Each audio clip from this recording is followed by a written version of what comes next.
شفتوا الزمالك عمل ايه امبارح مع الاهلي؟ تعالوا معايا عشان اقول لكم على حاجه حصلت امبارح. بس قبل ما نكمل معايا الفيديو عاوزك تصلي على النبي عليه الصلاه والسلام تحت في التعليقات عشان هتسمع كلام مهم جدا. سلام بقى لو انت تابعتني على الصفحه دي على الفيس اللي انت شايفها قدامك، والقناه دي برضو على اليوتيوب، عشان لما اعمل فيديو جديد زي دوت يوصلك بفضل الله عز وجل. خرجت امبارح عشان اعمل شويه مشاوير بعد صلاه العشاء مباشره انا وزوجتي، واذا بالناس قاعده على القهاوي، والقهاوي والكافيهات مليانه ما شاء الله، وكله متنح عامل كده.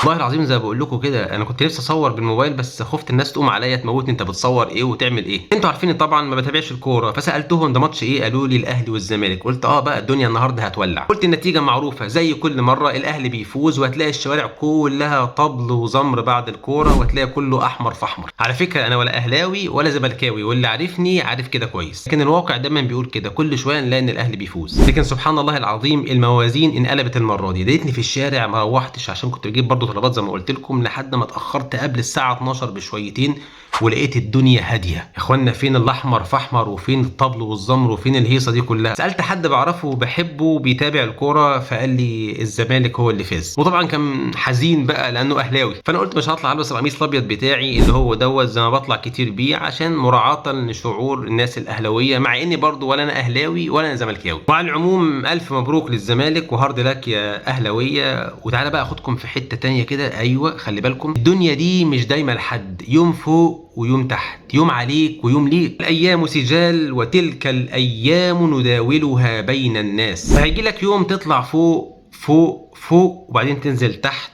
تحت تحت، ويوم هتخسر ويوم هتفوز، ويوم تاكل ويوم تجوع، ويوم تبقى صحتك بومب، ويوم تقعد وترقد على السرير، ويوم تعيش وهيجي لك يوم وهتموت وهتنزل الى قبرك، وحينها يبدا الحساب. يعني يا عم شريف ما نتابعش كوره حرام يعني هنخش النار؟ لا انا ما قلتلكش كده. مش عيب ان انت تتفرج على مباراه بين اهلي او زمالك او اي مباراه تانية، ومش عيب ان انت تفرح ان فريقك اللي انت بتشجعه فاز، لكن العيب ان مباراه زي دي بين اهلي وزمالك او اي مباراه تانية بتتابعها يكون متابعتك ليها تمنعك عن صلاه فريضه من فرائض رب العالمين جوه المسجد. تفضل تتفرج ساعه واثنين وثلاثه، والعشاء الله اكبر الله اكبر، وحضرتك لسه قاعد مقيم على المباراه. طب والعشاء يا حبيب قلبي والصلاه دي، سواء ماتش امبارح او ماتش قبل كده، فوقت الصلاه جه لازم تسيب اللي في ايدك وتجري على بيت ربنا عشان تصلي. عيب قوي لما حته كوره تخليك تضيع واجب من واجبات رب العالمين، وعيب جدا وما ينفعش وما يصحش ان حته كوره ولعبه تخليك تشتم وتلعن وتسب واحد ضيع ضربه جزاء. شفت الواد عمل ايه؟ يلا يا ابن 60 دجايه، ليه يا ابني كده؟ ليه بتشتمه كده؟ حرام عليك تشتمه بابوك كمان عشان ضيع ضربه جزاء ليه؟ وبعدين هم اللي بيكسبوا وهم اللي بيفوزوا وهم اللي بياخدوا الفلوس وبياخدوا الكاس، انت خدت ايه من الكلام ده غير النرفزه والشتم وتدمير الاعصاب والنرفزه اللي انت فيها دي؟ بالطريقه دي ما عادتش كوره انت بتتفرج عليها، وانما ذنوب شغال عمال تاخدها وانت مش واخد بالك وفاكرها ان هي عادي وهي مش عادي. قالوا له يا رسول الله او انا مؤاخذون على ما نتكلم به، احنا ربنا يحاسبنا على الكلام اللي بيطلع من لساننا؟ قال له هل يكب الناس على مناخيرهم يوم القيامه في النار الا على حصائد السنتهم؟ ده هو دوت اللي بيودي في داهيه اللسان ده. والله يا اخوانا انا بتعجب جدا من تجمع الناس في الشوارع ساعه اي مباراه، وبالذات عند الاهلي والزمالك لما يجي يلعبوا مع بعض، لكني بتعجب اكتر لما اشوف تاني يوم الصبح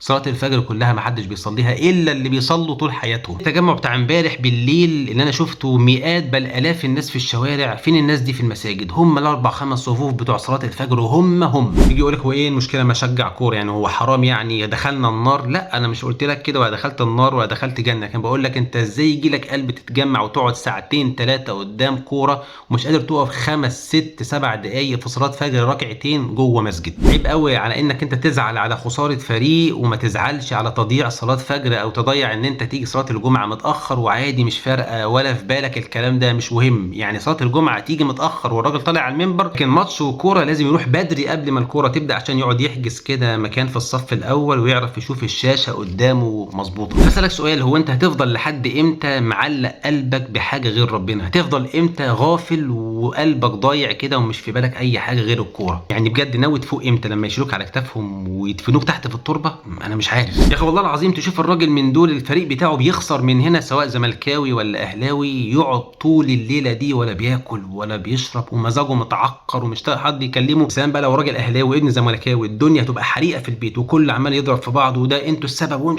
يا عم في ايه يا عم؟ يا عم دي لعبه يا عم. بس كده اشوفك لما تشرب السيجاره ولا بتعمل ذنب معين او تضيع صلاه في مسجد، صلاه فجر او اي صلاه تانية، تبقى مزاجك متعكر كده وما جالكش نفس تاكل ولا تشرب. نفسي اشوفك بتعمل كده، لكن عادي الدنيا ايزي معاك وربنا غفور رحيم. طب والحاجه التانية يعني مش معنى مش بتعديها كده ان مزاجك متعكر عشان الجون دخل فيك وضربات الجزاء راحت منك؟ ايه يا عم في ايه؟ افلا تعقلون؟ عشان ما تفهمش كلامي غلط، لا يا حبيبي، افرح والعب وانبسط عادي بما يرضي الله، لكن ما يكونش ده على حساب دينك، ما يكونش فيه مجاوزه للحد في الشتم والاعصاب والنرفزه. ليه ده كله؟ عشان خاطر ايه؟ حته كوره بيلعبوها برجليهم؟ بعدين امسك لسانك ده كويس كده واربطه من السب والشتم واللعن والالفاظ اللي بنسمعها واحنا ماشيين قدام القهاوي بيشتموا بعض عشان خاطر حته كوره.